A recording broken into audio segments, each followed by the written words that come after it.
Hey, Physics 2, Mr. Janowski here. This is part 8 of the Chapter 35 slides, and this might be the last part. It depends. We'll see how it's going.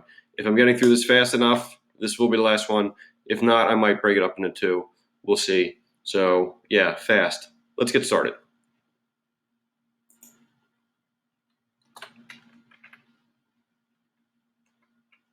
So last time we figured out the formula for the voltage across a charging capacitor as a function of time. So this is more math than we need to really know how to do for this class, but if you stick with STEM going forward, in college you will need to know how to do this kind of thing. So yeah, how do we do this? First, we drew a loop. We applied KVL. We figured out that the voltage being provided by the battery is going to, well, let's do a KVL way. Going from here to here, we'd have a gain going negative to positive across the battery. Then we'd have a drop because our loop would be going through the resistor with the current. And then we would have another drop going across the capacitor right here. So yeah, KVL gave us this formula. We plugged in for this stuff. I'm going quickly through this. That's fine. We ended up with this, a differential equation. To solve a differential equation, you often have to just guess what you think the answer is going to look like and then keep refining your guess. So we guessed it would look like this. Then we did some stuff. Well, first we took the derivative of our guess. So this is our guess for the function q, a function of time. Took the derivative of that with respect to time. So here's about all the calculus I remember. Subbed it back into our original one, did some other stuff, got a formula for q as a function of time, and then used QVC, q equals VC, to get a function for voltage as a function of time. So what is the graph of the voltage across the capacitor going to look like as a function of time for a charging capacitor? It would look like this, called bounded growth. So it's related to an exponential, but it's not really an exponential because exponentials go on forever. Exponentials increase. They tend towards infinity over time. This doesn't. This tends towards some fixed value. So yeah, bounded growth. Exponentials. They've been in the news lately. So if this is the formula for the voltage across the capacitor in a charging RC circuit as a function of time, what would the voltage look like? What would the graph for the voltage across the resistor look like as a function of time? It would look like this. This voltage plus this voltage has to equal 100% of the voltage. Between the capacitor and the resistor, you have to have all of the voltage that's being provided by the battery. So this one plus this one at every point is going to add up to 100%. So that's what it looks like. And this is exponential decay. So yeah, your voltage is some constant times Euler's number to some negative exponent. That's exponential decay. When you have capacitors in series, how do they add? They add the funny way. Capacitors in series add inversely, meaning they add like resistors in parallel. When you have capacitors in parallel, how do they add? Well, these add the normal way. These add just like resistors in series. So remember your rules for adding capacitors in series and parallel and how they compare to your rules for adding resistors in series and parallel.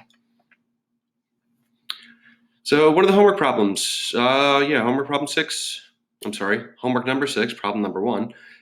We've got this circuit here. We've got a capacitor, we've got a resistor, we've got a battery, and we want to figure out some things about it. So what is the time constant? Time constant tau is equal to RC. So that's the easy one. Just plug in the numbers. Make sure you're respecting your metric prefixes. So K ohms, K omega means kilo ohms, so 10 to the third ohms. And mu F, microfarads, means 10 to the minus 6 farads. So you plug that in, and you get a time constant of 0.47 seconds. Next part, what will the voltage be after 1.5 seconds? All right, just take this formula. I'll show it to you. Take that formula, plug in 1.5 seconds, evaluate this part, and then do 1 minus that part. Plug it all in, and you get this.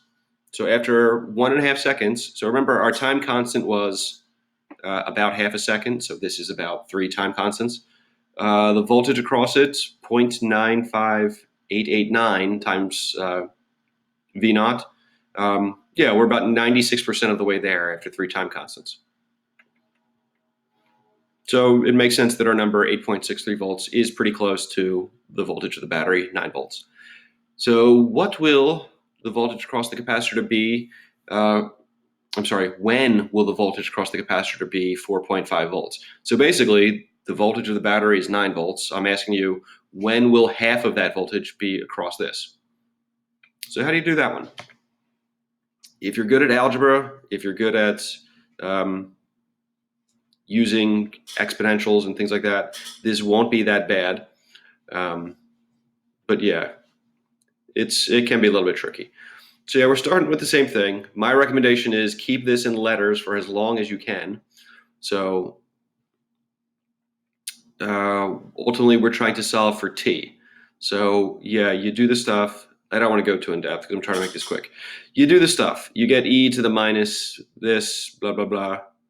So ultimately, you get it down to e to the something with a t in it is equal to something on the other side. So how do you get this something down out of the exponent?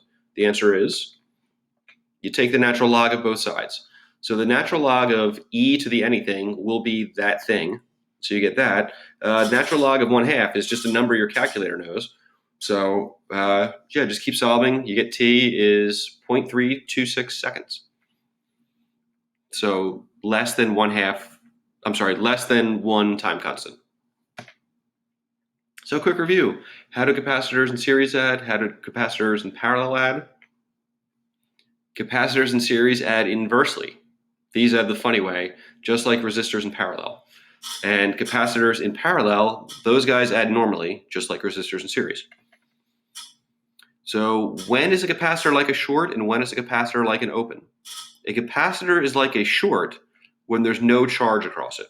When there's no charge across it, meaning if this is uncharged at the beginning of this problem, the instant we close this switch, if there's no charge on this, there's no voltage across this, which means all of your voltage is across the resistor, which means basically the current's just going to flow freely through this. So at t equals 0, this capacitor is just like a short. When is the capacitor going to act like an open?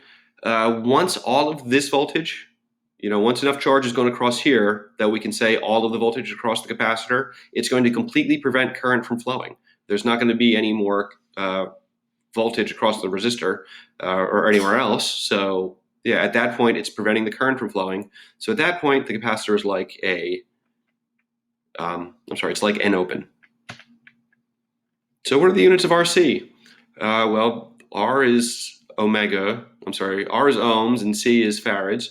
So you could say it's ohm farads, but it's really T. It turns out that an ohm times a farad is actually equal to a second. So what is RC also called? RC is also called the time constant, symbolized by the lowercase Greek letter tau. That's the lowercase Greek t. So what does your graph for voltage across a capacitor look like as a function of time for a charging capacitor? It looks like this. So it's rising exponentially, but this is not actually an exponential function. This is what's called bounded growth. So I'm going to keep racing through to the next part and get all these slides done in the shot. So yeah, voltage across the capacitor is a function of time? Hey, I just asked that question. Yeah, it looks like this. And what does voltage across the resistor as a function of time look like in a charging RC circuit? It looks like basically 1 minus that top one. So this is exponential decay. Remember, the idea is that at every point in time, whatever your voltage here plus whatever your voltage here is has to equal 100%. So when you have capacitors in series, how do they add? They add inversely. When you have capacitors in parallel, how do they add? They add normally. So remember your rules for doing that. So yeah, a new idea now. So let's say we started with this circuit, and initially the capacitor was uncharged. So then we close switch 1. That lets charge flow from here to here. Actually, we know it's the electrons flowing the other way, but ignore that. So yeah, we're going to say positive charge flows from here to here, positive charge flows from here to here, until eventually all of the voltage is across the capacitor. So after a long time, the voltage across the capacitor is equal to the voltage across the battery. So then what we'll do is open switch 1. So we still have this voltage V sub C across the capacitor, Is there any voltage across the resistor at this point? The answer is no, because there's no current flowing through it. Your formula for the voltage across a resistor is Ohm's law, V equals IR. So will there be any voltage across the capacitor? Yes, there is, because there's still charge on the plates, and your formula for voltage across the capacitor is V equals Q over C, but I prefer to remember it this way, QVC. An idiotic channel, by the way. Don't ever watch that. I don't know why people ever did, but whatever. They operate out of Westchester, PA, and I love Westchester, PA, so you think I would like them, but no, I hate them. Anyhow, at this point, we have a voltage across this capacitor. So what's going to happen if we close switch 2? So this switch that's just been sitting here this whole time, not doing anything for us. What's going to happen if we close that? Well, current's going to flow away from this top plate here, around here, and it's going to go to the bottom plate. So nothing's going to flow around this part because there's not a complete circuit. We can't have current going to here because you can't have current leaving here. So yeah, nothing happens in this left half of the circuit. It's just the positive charge is going to flow from here around to here, the other plate. So I'm not going to do the whole derivation of this, but yeah, it would be a differential equation, that kind of thing again. But basically, you get exponential decay for this one. So you're going to start off with the full voltage, V sub C, V naught is what we would call it, here at t equals 0. And then as time goes on, more charge is going to leave here and get to here, causing the voltage to drop, which causes there to be less current to flow. So yes, how will this function behave when t equals 0? So basically evaluate this when t equals 0. When t equals 0, e to the minus 0 over RC, well, that's just e to the 0.